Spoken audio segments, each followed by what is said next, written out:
একবার কল্পনা করুন, নির্জন রাত, গভীর অন্ধকার, নিস্তব্ধ পরিবেশ। সবাই যখন গভীর ঘুমে আচ্ছন্ন, তখন আপনি আপনার রবের কাছে ভিক্ষুকের ন্যায় দাঁড়িয়ে। এক বুক আশা ভরসা নিয়ে আপনি আপনার রবের দরবারে ভিক্ষুকের ন্যায় দাঁড়িয়ে আছেন। আপনার চোখ দিয়ে অশ্রু ঝরছে। এই দুনিয়ার কেউ আপনাকে দেখছেন না, শুধুমাত্র আপনি এবং আপনার রব। এ এক অন্যরকম ভালোবাসা, এক গভীর ভালোবাসা, যে ভালোবাসা মালিকের সাথে গোলামের। আপনিও তো পারতেন দুনিয়ার অন্য সকলের মতো গভীর ঘুমে বিভোর থাকতে। আপনার কাছে সেই অপশন ছিল, সেই সুযোগ ছিল, সেই পরিস্থিতি ছিল।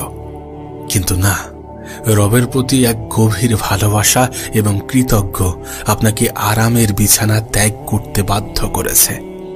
যখন আপনি আপনার রবের জন্য, আপনার আল্লাহর জন্য, আপনার স্রষ্টার জন্য, আপনার সৃষ্টিকর্তার জন্য একটু ত্যাগ স্বীকার করবেন, তখন তিনি আপনাকে আপনার ত্যাগের চেয়েও অনেক বড় জিনিস দিয়ে আপনাকে পুরস্কৃত করবেন, আপনার অন্তরকে প্রশান্ত করবেন।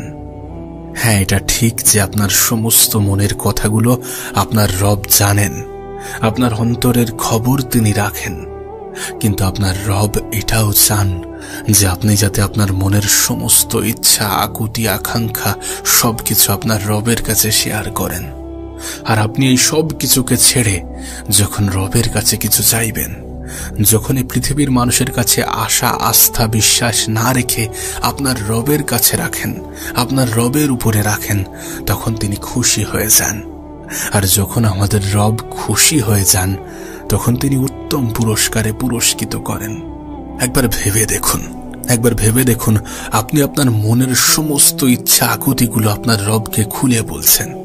আপনার ভাঙা হৃদয় নিয়ে, আপনার ক্লান্ত দুশ্চিন্তাময় জীবনের সমস্যাগুলো যখন আপনি আপনার রবের সাথে শেয়ার করছেন, তখন আপনার রব আপনাকে বলছেন, হে আমার বান্দা, আমি জানি কেন তোমার অন্তর এত বিক্ষিপ্ত, আমি জানি কিসের জন্য তোমার এত হাহাকার।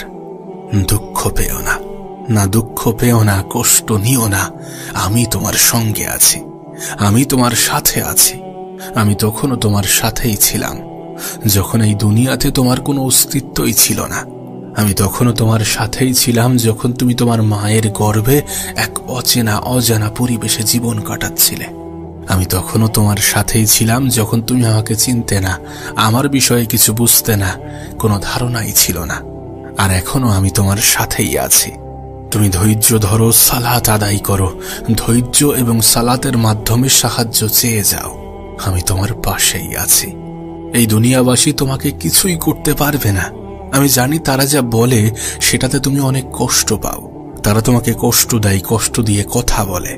আমি জানি তাদের আচরণ, তাদের ব্যবহার তোমার অন্তরকে ছিন্ন ভিন্ন করে দেয়।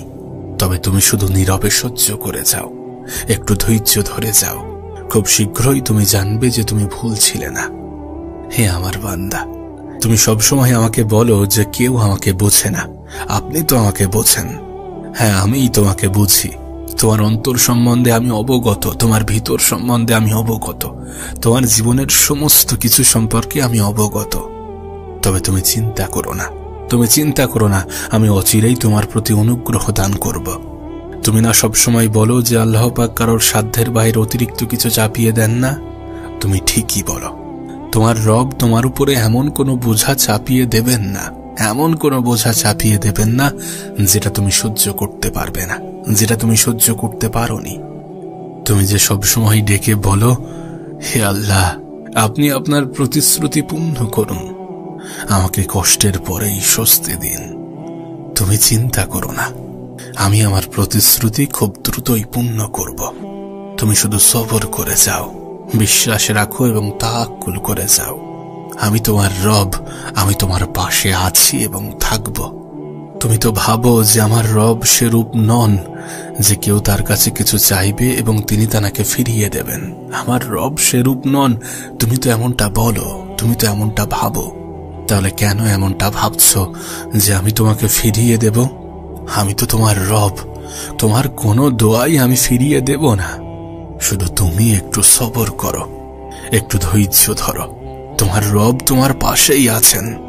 কেন এটা বোঝো না? এটা এমন একটা পরীক্ষা যেটা আমি তোমার জন্যই নির্ধারণ করেছি, যাতে তুমি আমার প্রিয় বান্দাদের অন্তর্ভুক্ত হতে পারো। তুমি চিন্তা করো না, চিন্তা করো না। আমি তোমার পরীক্ষাকে সহজ করে দেব। আমি নিজেই তোমার এই পরীক্ষাকে সহজ করে দেব। তুমি শুধু আমার উপরে বিশ্বাস রাখো। তোমার ব্যথাযুক্ত হৃদয়ের কোনো কিছুই আমার কাছে লুকায়িত নয়। তোমার অশ্রুর একটা বিন্দু আমার কাছে লুকায়িত নয়।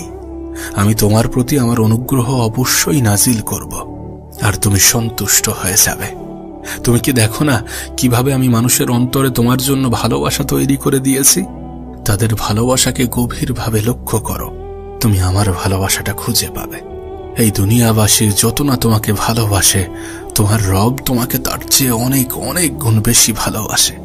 আমি তোমাকে ত্যাগ করিনি, আর না তোমার উপরে রাগান্বিত। আমি তোমাকে তৈরি করেছি যাতে তুমি আমার সব থেকে প্রিয় বান্দা হতে পারো।